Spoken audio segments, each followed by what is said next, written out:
Today, I'm going to get away from the regular series that we've been doing in the book of Acts. And the reason I'm doing this is this is a message I gave. It's a variation of it. I never give the same message twice, but it's a variation of one I did, I think, maybe 3 years ago or so. It's on the Passover, the timing of the Passover. And I'm doing this by popular demand, if you can consider Johnny popular. He asked me if I would do this because that was just right before, when I did it before, that was just before we started taping things, and he wanted this on tape. So it won't be exactly like I gave it the first time, but it'll be the same information. And I'll tell you up front that this subject is there's so much material, I cannot possibly cover it all today. I would have to do a series, but what I'm going to do is give you some basics and show you that really this is not rocket science. It's not that hard to understand, and yet it's controversial. And that controversy centers on when the ancient Passover was actually done, when they actually killed the Passover lamb, and what the meaning of 14th day at even means. Now, most of the Church of God groups, or many of the larger ones, not all the independent groups, but I think most of the larger ones still hold to the old view that was taught back years ago, and that is that the expression 14th day of the first month at even, or in the evening, pertains to the first part of the 14th. To the twilight period between sunset and dark at the beginning of the 14th, just after the 13th ends. In other words, at the beginning, that first twilight period, at the beginning of the 14th. That's what the old teaching is. Now back in, I think it was about 1983, or maybe closer to the mid-80s, we adopted a different view. Now, a lot of our ministry recognized that there were some problems with the older view. And you know, this is not something, by the way, that divides us or separates us from other people who have a different view. Because at the end of the day, we do the same things at the same time. So it doesn't change anything as far as practice is concerned. We're talking here about the timing of the original Passover. And the question is this: did it take place in the beginning of the 14th, or are the Jews of the time of Jesus, were they right? You see, they killed the Passover toward the end of the 14th.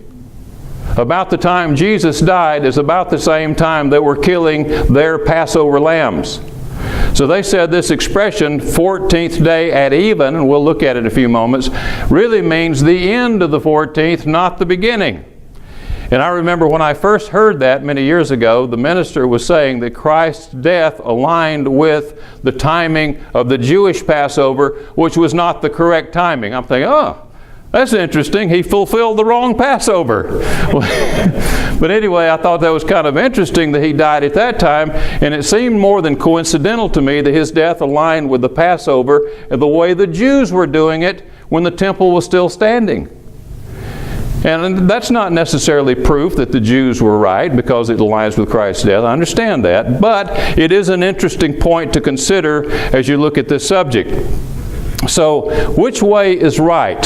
And at the center of this controversy, or at least a very important part of it, is the question of what do you mean when you say Passover sacrifice? What are we talking about here?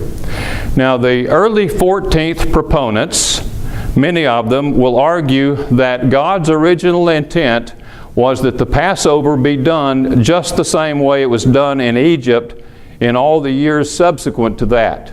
In other words, once Israel got out of the land into the wilderness, later in the Promised Land, as they continued to keep the Passover, which was a memorial of that event in Egypt, year after year after year, that they were to do it domestically. What that means is that a domestic Passover. What that means is that they were to offer it in their individual dwellings, just like they did back in Egypt. And some even say, and they were to actually continue to put the blood on the doorposts and lintels of their homes, or if they were in tents, to smear it on their tents. as a memorial of what happened when the 10th plague fell in the land of Egypt. So that's the argument. Now, why is that important that they argue for a domestic sacrifice rather than a sanctuary-centered sacrifice? Why is that important? You know what the sanctuary-centered sacrifice is? That's the way the Jews were doing it in the time of Jesus. That means everybody brought their Passover lambs to the temple and it was offered there. That means that all those tens of thousands, maybe hundreds of thousands, who were offering the sacrifice of the Passover on the 14th had to come there and offer it, pour the blood on the altar, that one altar in the one place. You can't do that in the narrow space of time between sunset and dark at the beginning of the 14th, can you? No. So that's why the early 14th proponents, one reason they argue for a domestic Passover and not a sanctuary-centered Passover. Now they say, when you ask the question, well, when did this sanctuary-centered Passover start? And they will point you back to, for example, 2 Chronicles 30, and before then, when it talks about Hezekiah and the reformer kings who reformed the worship or restored the worship of Yahweh to Israel, Hezekiah and Josiah. And so they'll go back there and say this is when it began. And as you go back there and read the accounts, you can see very clearly that Hezekiah and then later Josiah both had a sanctuary-centered Passover sacrifice.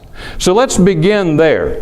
Now remember, we're told that this was something that they did, but was not what God originally intended. And we'll examine that question. Is what they did what God originally intended? So let's go to 2 Chronicles chapter 30. And we won't look at Hezekiah, let's just look at Josiah and his example. Remember, Hezekiah and Josiah both were righteous kings. They intended to fully restore the worship of the true God in the land, to drive out the pagans, to get rid of all the idols and the idolatry and the false customs, and restore God's law as it should be, as it was intended to be from the beginning. This was their intention. They wanted to restore the true worship of God. So here you have in 2 Chronicles, let's go on over to see where we want to begin here. In chapter 30 talks about Hezekiah, but let's move on over a few pages to chapter 34. Chapter 34, this talks about the reign of Josiah. And we're told in, we want to start there in about verse 3, says, "For in the 8th year of his reign, while he was still young, he began to seek the God of his father David. And in the 12th year, he began to purge Judah and Jerusalem of the high places, the wooden images, the carved images, and the molded images." So he's getting rid of the idolatry. He's going to restore the true worship of the true God. Then we read, drop on down to verse 6, "And so he did in the cities of Manasseh, Ephraim, and Simeon, as far as Naphtali, and all around, with axes, when he had broken down the altars and the wooden images, had beaten the carved images into powder," and so on. He was going to completely restore the true worship of God. And then in chapter 35, we see that he keeps the Passover. Let's read what it says about that.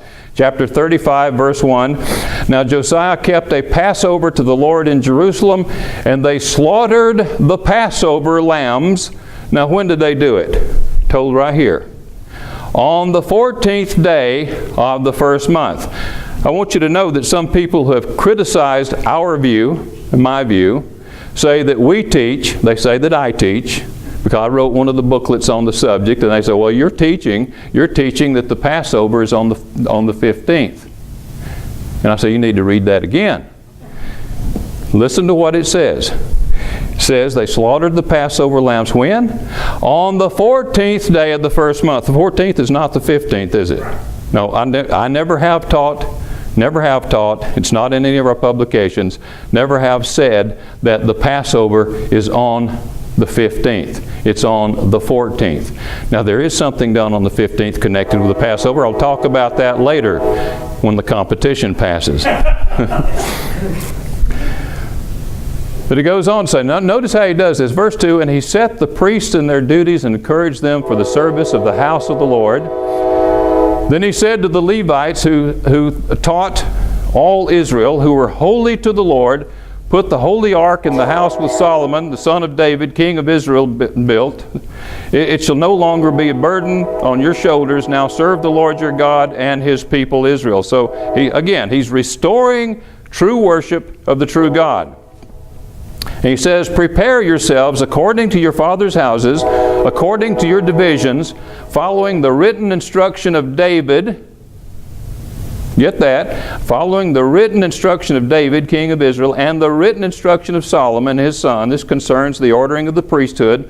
And stand in the holy place according to the divisions of the fathers' houses of your brethren and lay people, and according to the division of the fathers' houses of the Levites. So slaughter the Passover offerings, consecrate yourselves, and prepare them for your brethren, that they may do according to the word of the Lord by the hand of Moses. Now wait a minute.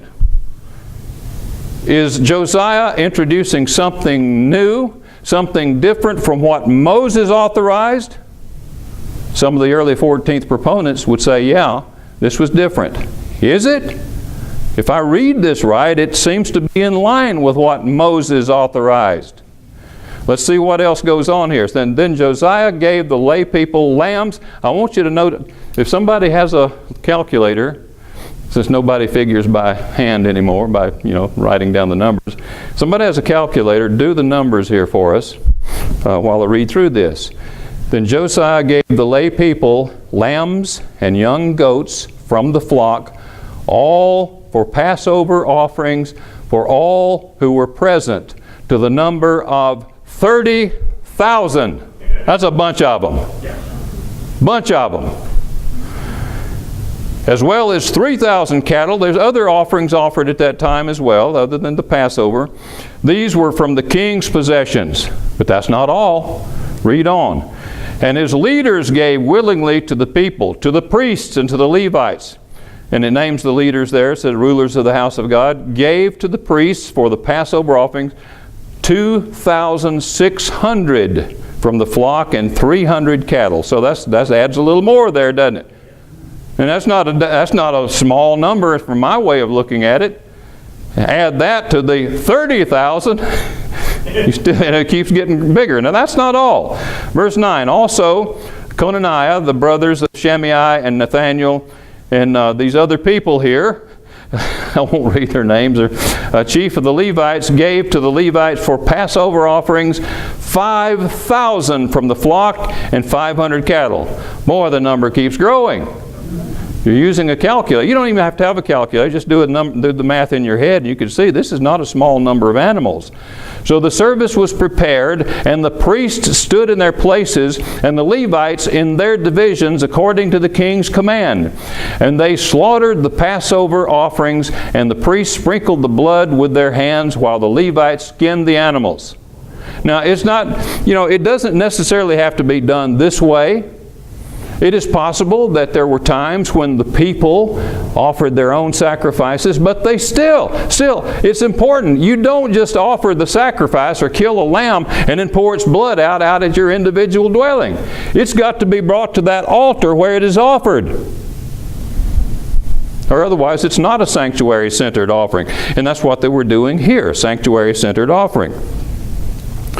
Then they removed the burnt offerings that they might give them to the divisions of the fathers' houses of the lay people to offer to the Lord, as it is written in the book of Moses.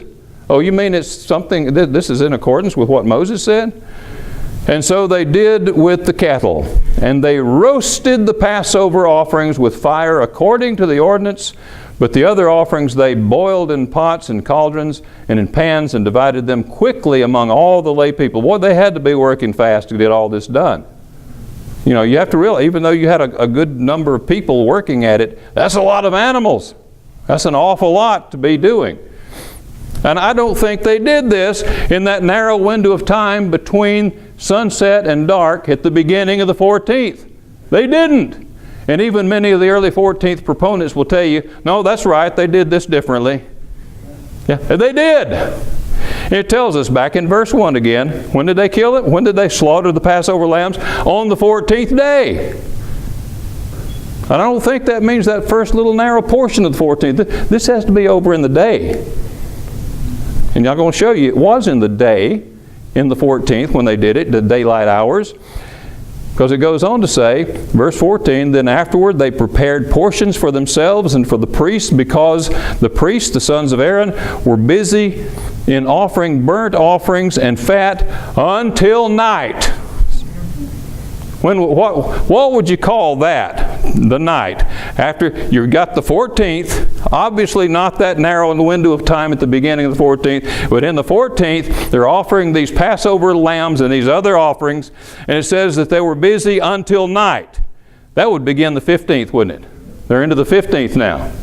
But yet it says Passover, the Passover lambs were killed on the 14th. Of course. This is in preparation for that meal that's going to come later. And it comes in the night of the 15th. So they did it until night. Therefore the Levites prepared portions for themselves and for the priests, the sons of Aaron. And drop on down, it goes on to talk about some other things here that was done. Verse 17, and the children of Israel who were present kept the Passover at that time and the Feast of Unleavened Bread for 7 days. So when was the Passover offerings, the Passover sacrifices, Passover lambs, when were they slaughtered? On the 14th. And how many of them were there? Thousands. Thousands. How long did that take? Well, they were still working it until night. So if they started at noon on the 14th, it would take the whole time. It'd take all day long. It would take some time.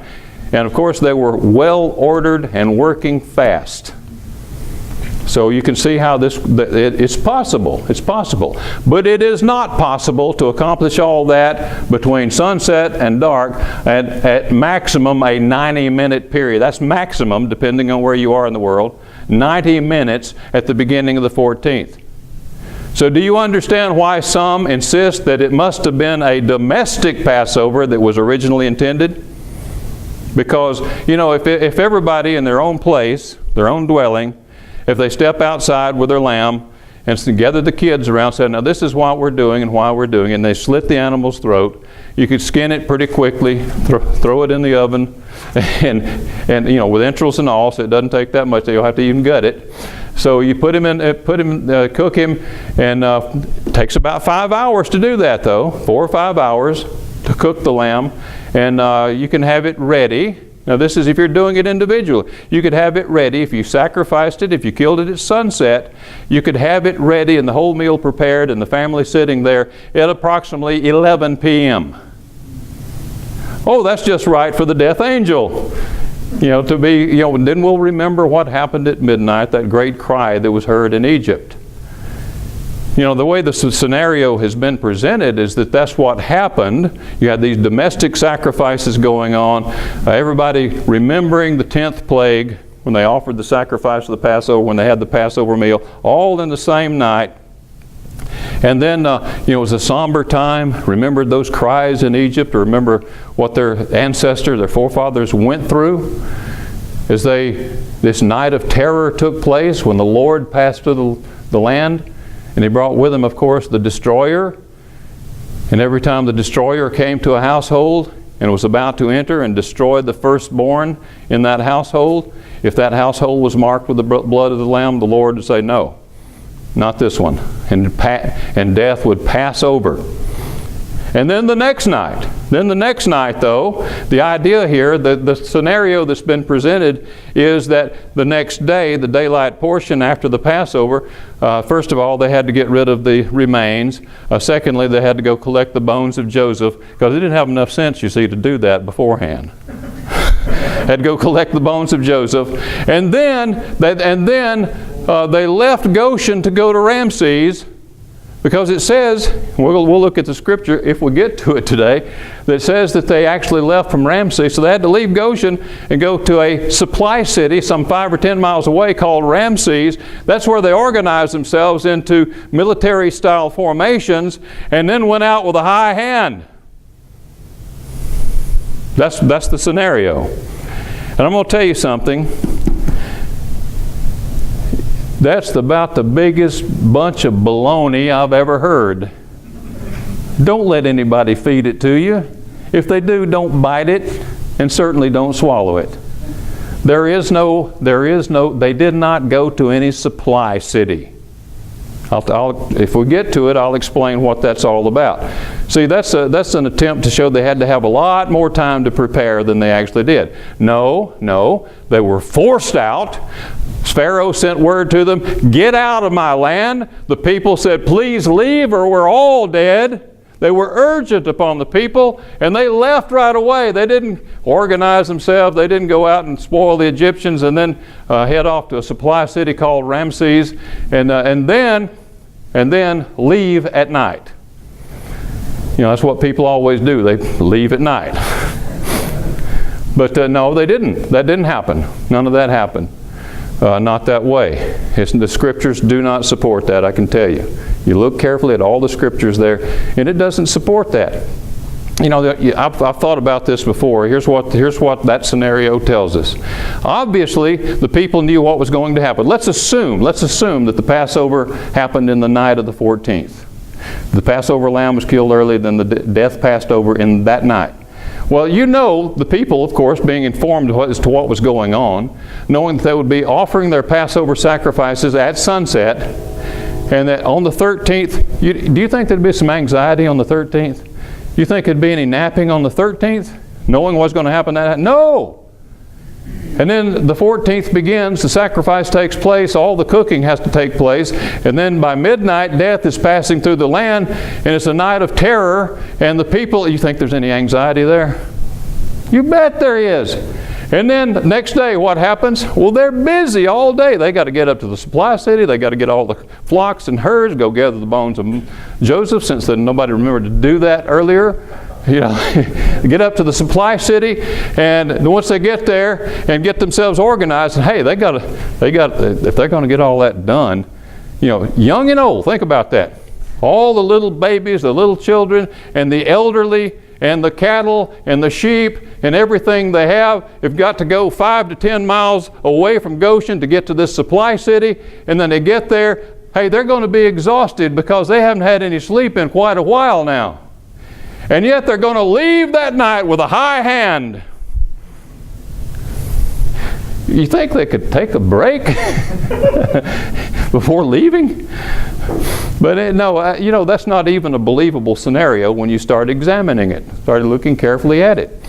No, what the text tells us, chapter 12, Exodus 12, what it tells us is that they were forced out. They were pushed out. The people were urgent upon them, and they wanted to leave immediately. And they did. And they did. They went to a stopping point. They probably organized themselves there. And it was several days later before they were finally out of Egypt, actually. You know, the Egyptians were breathing down their throats, or down their necks, as they were gathered at the sea. They were still, as it were, in Egypt. You know, in Deuteronomy 16 it says they went out by night. We always think, well, they went out after the death angel passed over.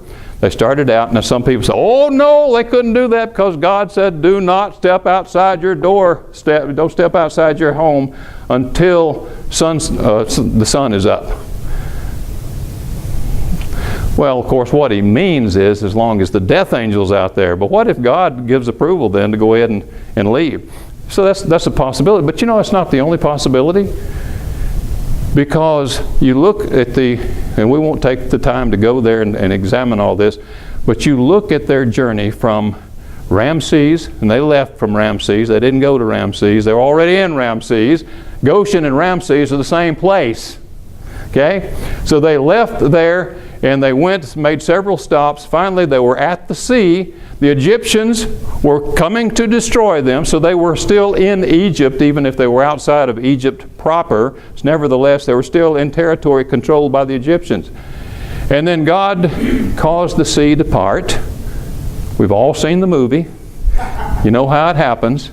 The sea parts, and they pass from Egypt to the wilderness by night. One night. It takes them all night.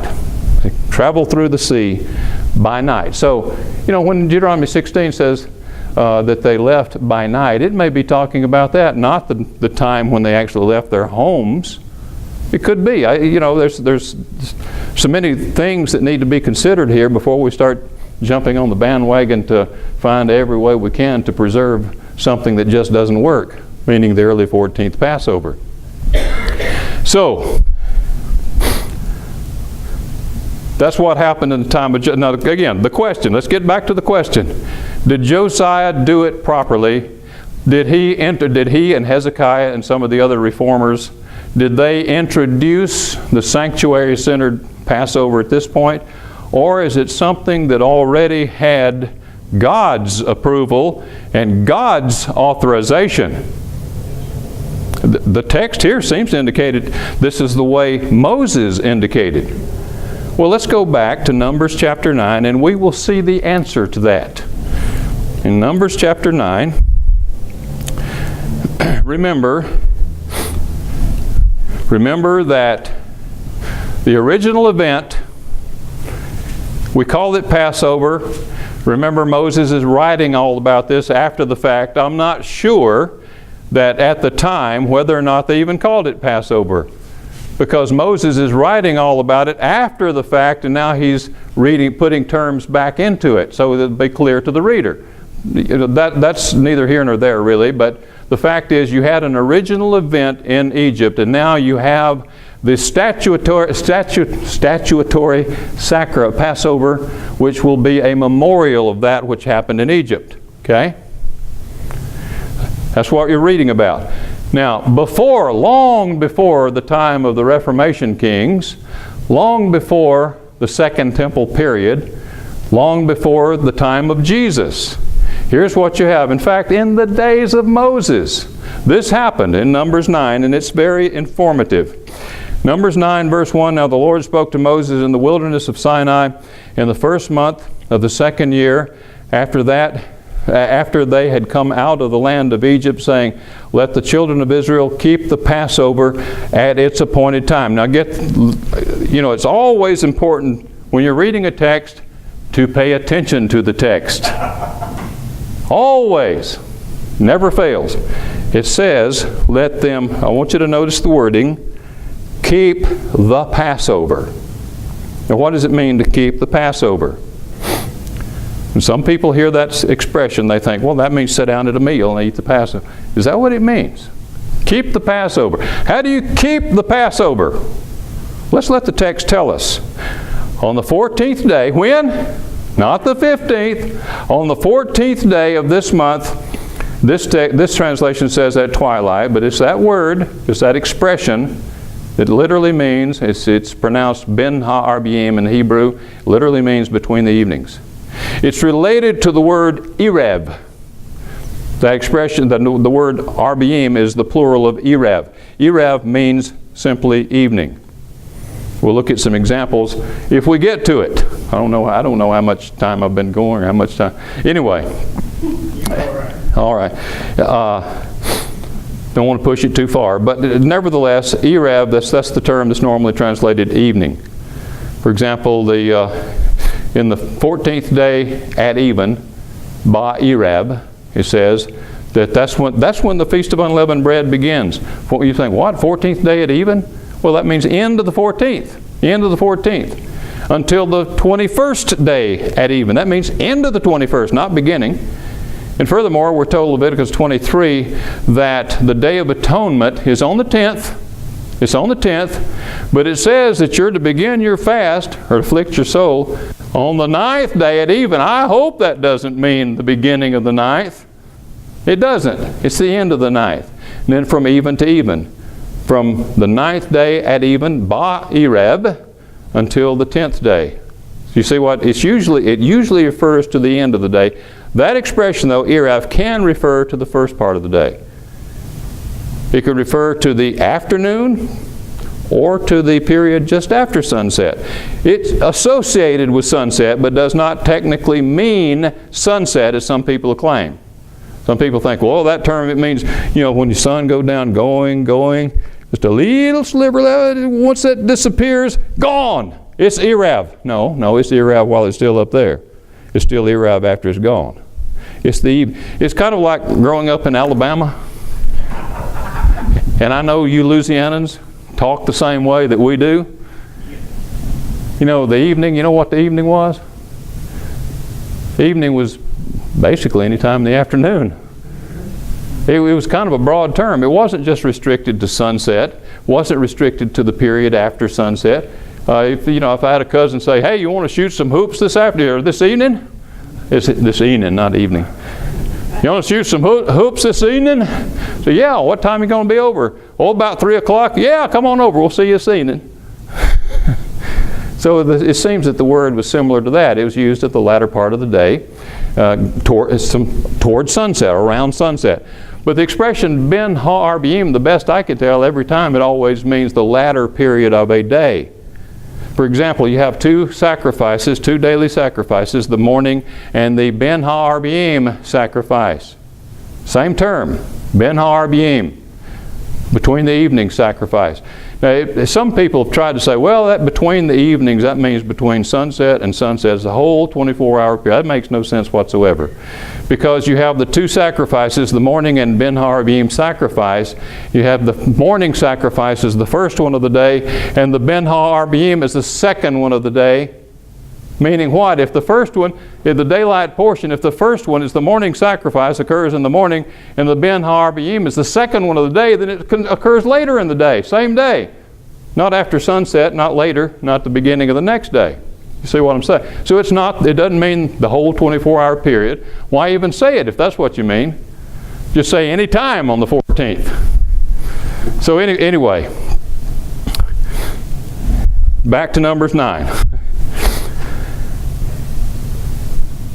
So let the children of Israel, verse 2 again, keep the Passover at its appointed time.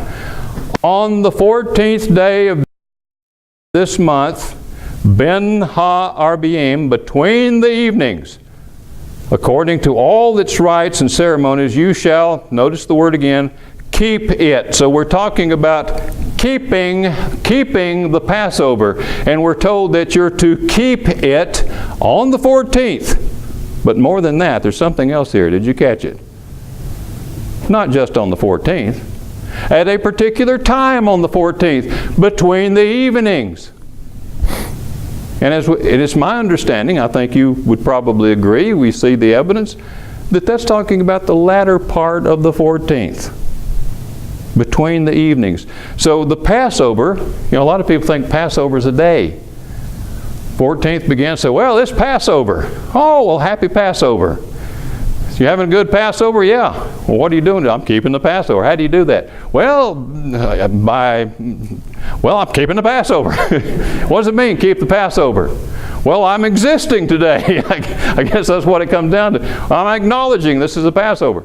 Since it's not a high day, so why do you keep the Passover? Well, this tells us right here. Passover is not the name of the day. It's the name of an event that occurs on a particular day at a particular time within that day. That's what it is. And we're going to see exactly what it is and what it means to keep the Passover.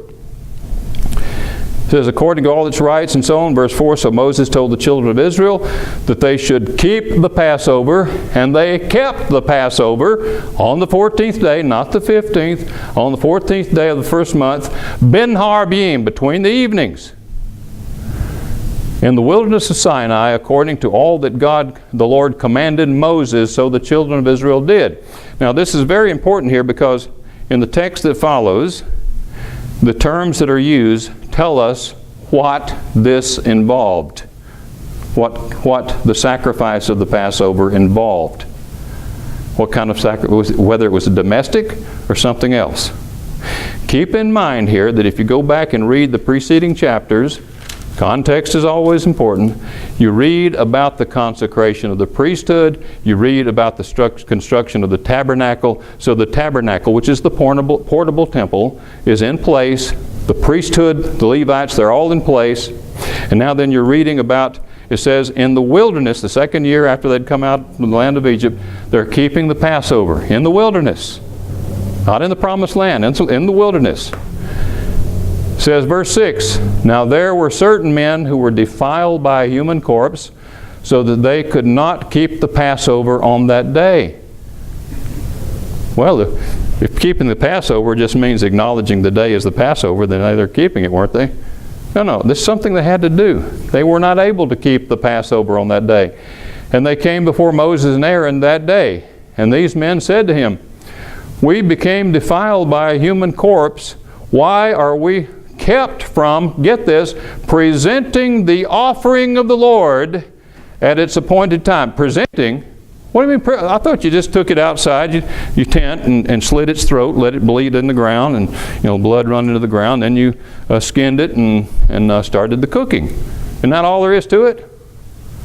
No, this is an offering that's to be presented to Yahweh.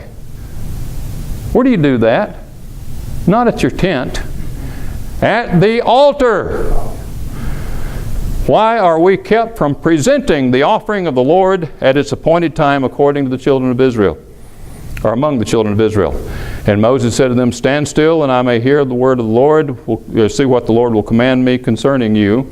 Then the Lord spoke to Moses, saying, "Speak to the children of Israel, saying, if any one of you or your posterity is unclean because of a corpse, or is far away or on a journey, he may keep the Lord's Passover on the 14th day of the second month." I'm thinking, okay, well, why couldn't he just, if he's in a far country, why don't he just offer it right there, wherever he is? Because we're not talking about domestic Passover here. He may keep it in the second month, between the evenings. When do you keep it? All day on the 14th? No, between the evenings of the 14th. That's when you keep the Passover, that they may keep it. They shall eat it with unleavened bread and bitter herbs. They shall leave none of it until morning, nor break one of its bones. According to all the ordinance of the Passover, they shall keep it. But then keep paying attention to the language here. Verse 13. But the man who is clean and is not on a journey and ceases to keep the Passover, that same person shall be cut off from among his people, because he did not bring the offering of Yahweh at its appointed time. What does that mean? Bring it into the tent and eat it? No. To bring an offering and present it. This is sanctuary language here. And this is Moses writing this. Not some later reformer king, but Moses. So where do you think Josiah got the idea of a sanctuary sacrifice, Passover sacrifice? I would say he got it right out of the law of Moses, because it was understood that's the way God intended that it be done after the Passover in Egypt. Thereafter, in commemoration of that event, it was to be done at the sanctuary. And again I say, and this is why I say it's not rocket science at all to figure this out. If you've got tens of thousands, maybe hundreds of thousands of men representing the families in Israel, bringing their sacrifices to the sanctuary, you can't do all that. It has to be done within that narrow window of time. You got to have a little more time. You got to have a bunch of guys working at it too. Even if you're offering your own, you're killing your own animal, you still got to get the blood there. You ever watch people in a very organized way at football stadiums, pouring into multiple gates and going to different seats? What if they had to all go to one altar and pour something on it? How long do you think it would take? And you got, what's the estimate? Maybe 1.5 million Israelites coming out of Egypt. And the guy heads a household. It must have it obviously numbered into the thousands. We don't know exactly how many were represented at that first Passover in the wilderness, but we do know that it was a sanctuary-centered Passover. And from this, I gather that that's the way God intended it. In fact, it's even suggested back in Exodus 12. Let's go back to Exodus 12 and see the original instruction. Exodus chapter 12. The original instruction, it says, verse 5, "Your lamb shall be without blemish, a male of the first year.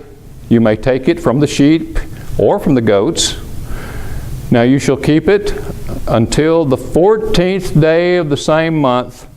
Then the whole assembly of the congregation of Israel shall kill it between the evenings. So what happens between the evenings? What does it mean to keep the Passover between the evenings? It means to kill the lamb, slaughter the lamb. And again, we're not talking about going outside your tent and taking an animal and slitting its throat and letting it bleed into the ground and then skinning it and cooking it. And we're talking about, this was an elaborate ritual. It was an involved ritual. And you know, the 14th, when the temple was still standing, the 14th day was a huge event at that time. It was huge. You know, Jews today, people say, well, why do they do it like they do? They have the Passover Seder on the 15th. Well, if they had a temple standing, if they were there in Jerusalem, I'll guarantee you the 14th would be huge, because a big sacrifice would be taking place that day. And today, of course, they use the term Passover to pertain to the whole festival, the whole feast. And any Jew who knows his Judaism will tell you that the Passover Seder is not the Passover, the statutory Passover. It's not. It's a remembrance of it. It's something they do remembering that, but they know that that's not a properly offered sacrifice, even if they have lamb. And some of them refuse to have it because it's too close to a sacrifice, and they know that it is absolutely unlawful to offer sacrifices outside that land and away from that tabernacle or away from the temple. They know that. So the Passover never was a domestic sacrifice, except in Egypt, of course. But the statutory Passover that God through Moses authorized and was kept thereafter was a sanctuary-centered Passover sacrifice, not a domestic sacrifice. And that's all you need to know if you want to answer the questions. Did Josiah get it right? You bet he did. You bet he did. Did Hezekiah get it right? Of course. Did the Jews at the time of Jesus have it right? They had a lot of things wrong, but did they have the timing of that right? Of course they did. We're not going to have time to do it. There's so much more we need. I do want to cover some more here in the Old Testament, but I just want to mention, though, in passing, since we won't have time to do it. The New Testament, it appears to place the Passover, the Gospels appears to place the Passover at the beginning of the 14th. You have to realize, though, that the language had changed over time, and the word Passover was applied to the season itself. So what the Passover that Jesus had with his disciples, you know, the way it's worded in the synoptic accounts, you get the impression the 14th had already begun. But Bullinger points out, and others have pointed out, I don't necessarily trust Bullinger's work, but I think he has a point when he says what it's talking about when it says they came to him on the first day of unleavened bread. That means, you know, at that time it didn't mean the 15th. It meant that preparation day. So when they came to him and said, where will we eat the Passover? Seems kind of odd if they're coming right there, right at the beginning of the 14th, say, oh, by the way, where are we going to eat the Passover? Usually have to have a little more preparation than that. No, I don't think that's what's going on, but the impression you get when you put the synoptics together and consider the language possibilities there, the translation possibilities, it seems that the 13th was just coming to an end and the 14th was about to begin. And so close to it that they said on the first of unleavened. You know, the way some of the gospel writers put it. They came to him. And it says, and he tells them where to go and what they'll find there and how to prepare. So they went to prepare for the Passover. And then Jesus came along, and it says, when the evening had come. Now wait a minute. They didn't have a whole lot of time to cook up a lamb, did they? Unless they started cooking it well on back in the 13th, and that I don't see any authorization from the law for doing that. You see what I'm saying? The evening had come, he sat down. So I think what you have there, you have Jesus participating in a Passover, that is to say, seasonal meal with the disciples. I really don't even think they had lamb that night.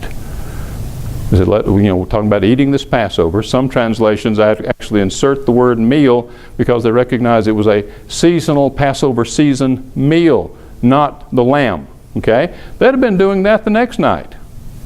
And this is when Jesus institutes something brand new. And this is, a lot of people don't get this. I noticed in our bulletin, I thought about it when Johnny announced it. Some people might be confused when they hear, let me read it like it is here. When they hear this, on March 29th, New Testament Passover. March 30th, Passover dinner. So what's going on here? I thought Passover is on the 29th, yet you're going to have Passover dinner on the 30th? Well, yeah. It depends on what you mean by Passover. We're talking about a season here. And the 30th is what we call the night to be much observed. That's when the Passover lambs were eaten anciently. But listen, when it says keep the Passover, over and over again, we see that keeping the Passover pertains to something that was done between the evenings. What does it tell us? To keep the Passover means to sacrifice the Passover. The Passover then was a sacrificial rite, a sacrificial ceremony. Now, of course, the night to be much observed that immediately followed when they ate the lamb, of course that was a part of the celebration. But that celebration was not a division of two parts. Some people, I've always thought it kind of odd. I alluded to this earlier. And while I'm alluding to it again, be turning over to Deuteronomy 16. I want to take a look at something here. Deuteronomy 16. But it seems kind of odd to me that the thought is that when the people came together to observe the Passover in the early 14th, it was a somber occasion, remembering that night of terror. What they're really saying is it was a memorial of the 10th plague. And then, though, all that's past. You got the next day. What are you going to do the next day? I guess take a nap or whatever. But the next day, in reality, is a very busy day because that's when the huge event called the sacrifice of the Passover took place in Jerusalem. But anyway, so the next day, got ready for, guess what? Last night, we were all quiet and somber. But tonight, it's party time. We're going to celebrate going out of the land of Egypt with a high hand. That seems kind of odd to me. Always seemed kind of odd to me. Is that really what he's saying there? I don't think so. You see, the Passover, both the sacrifice and the feast that followed, all of it, the whole thing, pertains to one redemptive event. And that is God delivering His people from Egyptian bondage. All of it. It's not divided up into parts like, well, now we're going to commemorate the 10th plague. Let's throw in some more celebrations before then. Let's have the other plague celebrated. No, this is a celebration of the 10th plague, and now we're going to celebrate departing from Egypt. But look at Deuteronomy chapter 16. It says, observe the month of Abib and keep the Passover to the Lord your God. Why? Keep the Passover. Why? For in the month of Abib, the Lord your God brought you out of Egypt by night. Why do you keep the Passover? To commemorate the 10th plague? No, to commemorate the Exodus. It's all. Passover, unleavened bread, all of this is about that one great redemptive act that God did in ancient Israel and for His people. And that redemptive act serves as a type, a shadow of the ultimate redemptive act that God did for us when He sent His Son, the Lamb of God, the true Lamb, into this world to die for the sins of the world. So what we're seeing here is but a type, a shadow. Now, again, there's so much more to be covered that could be covered, but I think we've hit the basics there. And I want to show you how simple it really is. Once you understand very simply that God intended from the very beginning, He intended that the Passover sacrifice be a sanctuary-centered sacrifice, then it clears up a whole lot of stuff. Because you can't have a great large nation And especially, think about this. Think of this. God says, if you will keep my commandments, if you will be faithful to the covenant, then I will expand your borders. You will multiply. You will become great. Your numbers will become great in the earth. They keep expanding and growing and expanding and being blessed. What if you had several million Israelites? Maybe in the millions. And what if you did have 1 million people coming to observe the Passover? You couldn't do that. You couldn't do a sanctuary-centered Passover in this one place like that. You couldn't do that in that narrow little window of time between sunset and dark. Wouldn't work. Wouldn't work. So I say the Jews had it right. They did have it right. They had a lot of things wrong, but they had that right. And when Christ died, his death coincided with the time they normally sacrificed the Passover. And so we're reminded in a very poignant, powerful way of that scripture, 1 Corinthians 5. Christ, our Passover, has been sacrificed for us. You know, that's the real message here. It's not so much about timing. As I said, we do the same thing the other groups do at the same time. Because when we come together, I do need to mention this before we close. When we come together, we're not keeping statutory Passover. Read Exodus 12 and see what the requirements are for you to keep that. If you're not properly, if a male is not properly circumcised and a member of the Hebrew nation, if you do not have a properly sanctified sanctuary and properly sanctified priesthood, then you can't keep the Passover.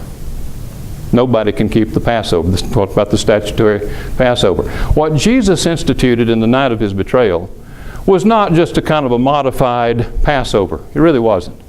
Not just a modified statutory Passover. And some people today, they want to align their taking of the bread and wine with the time of Jesus' death, or in the 15th.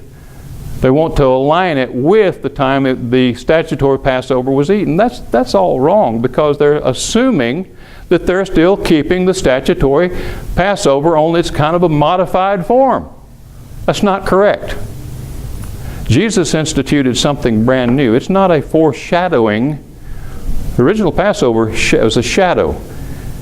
It's a sacrificial ceremony that foreshadowed the death of Jesus. But what he instituted is a memorial of what he did.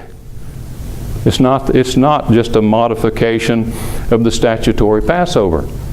No, it's something new. And so therefore, I'm very comfortable in doing it at the same time he instituted it, in the beginning of the 14th. We call it the New Testament Passover. That's fine. I can't think of a better term to describe it, because Christ, our Passover, is sacrificed for us. But it's really not the same as the statutory Passover. It's a memorial of what Christ did. And some people might like to say, well, yeah, but I want to align it with if it's a memorial of his death, I need to take it at the time he died or shortly thereafter. No, you don't. No, listen. Do you think the sacrifice of Christ refers only to the moment he closed his eyes or looked up to heaven and said, receive my spirit? His whole life was a sacrifice. And that night, the night he took the bread and the wine, he stooped down and washed the disciples' feet, and he took the bread and wine and said, this is my body, this is my blood. That very night, his final test began. That final sacrifice. And it ended the next day. At approximately the same time, the Jews were sacrificing their Passovers. So when I take the bread and the wine, I'm memorializing with you that whole event. I'm not trying to align anything with an ancient sacrificial rite. I'm doing what he did, what he instituted when he did it. And I recommend that we all do that. And of course, that's what this group will be doing come that time. So that's about all we can cover this time. I mean, I should have started early and made this into a series, but anyway, I think you got the basics there. I think you got the basics. We understand the difference between a domestic and a sanctuary-centered sacrifice. And once you understand that Passover was sanctuary-centered, was intended to be, then it clears up a lot of these questions that you may have. So thank you very much for your attention, for giving me the chance once again to talk about this subject. Maybe we'll do it again next year.